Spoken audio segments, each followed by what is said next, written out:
Hey everyone, this is Zach at FF Chupa Batman. This is Fantasy and Frames. Beat the waiver wire for week 5. All right, so if you guys have not tuned in before, this is a very short video, just naming some players that are rostered in less than 50% of ESPN leagues that you can pick up right now for free before the games start on Sunday. Why are you picking these guys up? Because they're free. Stash them on your bench. You're probably not starting them, though there is one guy on this list that you could start.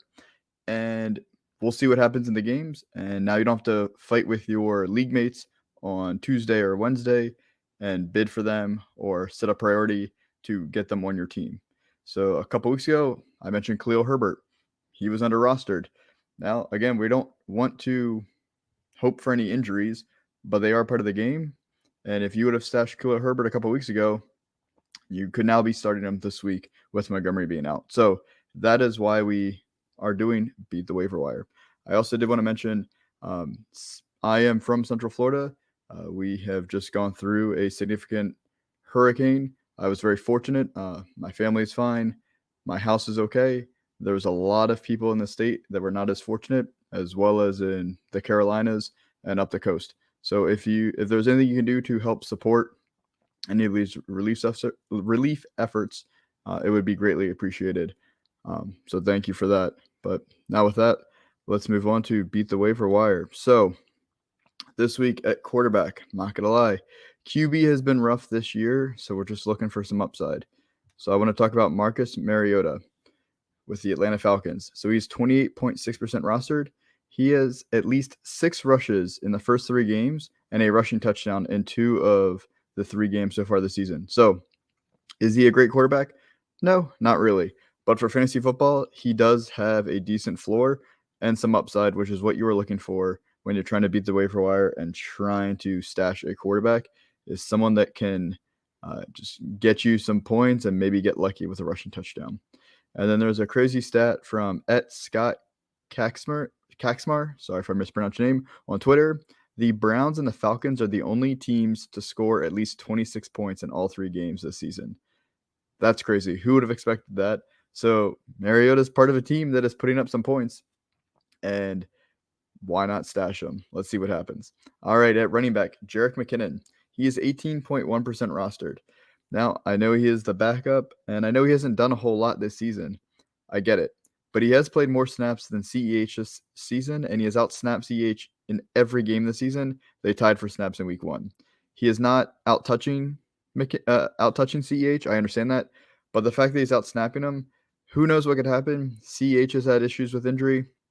He has not looked great other than scoring a couple touchdowns, which is good, but his peripherals don't look great. So go ahead and stash McKinnon. Let's see what happens. All right, now this is the one player on this list that you could probably easily start this week, and that is wide receiver Romeo Dobbs of the Green Bay Packers. He is still only 44% rostered on ESPN. Go get him. If you're one of those leagues where in over half the leagues he is not rostered yet, stash him on your team. Honestly, you could probably start him in your flex spot or your wide receiver 3 spot. So his snap percentage by week has gone up dramatically into week 3. So week 1 was 57%. Week 2 went down at 37%. Now week 3 jumped up to 89%. There are some injuries on that wide receiver group, and I think Dobbs is establishing himself as the top wide receiver with the Packers. Last week, he had 8 catches from 8 targets. That was a 22% target share. He was targeted on 24% of his 34 routes run, and he had a 2.15 yards per route run. Anything over 2 yards is really good. So he had a great week 3. I'd like to see that continue. And so, again, if he's available in your league, go stash him for free right now, and let's see what happens in week 4. And then at tight end, Tyler Conklin. Is he an exciting name? No. Are we concerned about Zach Wilson? Yes. But he's only 37.1% rostered. He's currently the tight end 3 in half PPR scoring with 29 points. Sorry, tight end 4 with half PPR scoring, 29 points, just below the tight end 3 by 0.4 points. He's averaging 9.7 points per game. He's tied for 3rd in tight end targets with 24, 2nd in tight end receptions with 18, and he has a 16.2% target share. And he has and his lowest amount of targets so far in a game was 7 back in week 1. He's had 7, 8, and 9 target games. So When you're looking for a tight end, you're looking for someone that's getting opportunities, and you're hoping they fall in the end zone for a touchdown. Conklin is getting opportunities. You love to see that high target number, and hopefully that continues with Zach Wilson, so go ahead and stash him. And our bonus, we are going to double dip from last week because his roster percentage is still not going up. Brian Robinson of the Washington Commanders is at 37.3%. He is still on IR. He can come off IR as soon as week 5.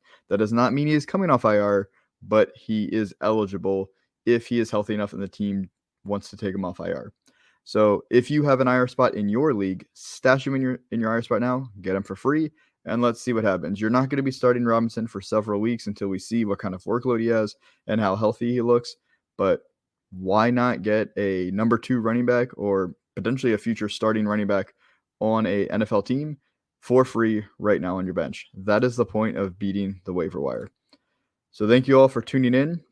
Make sure you subscribe to Fantasy and Frames on YouTube where you're watching this right now. Go ahead and like it as well. It's a great way to support the team. We have so much content coming out every week. And make sure you also check out a lot of great articles we have at fantasyandframes.com. Thank you all, and I will see you next week.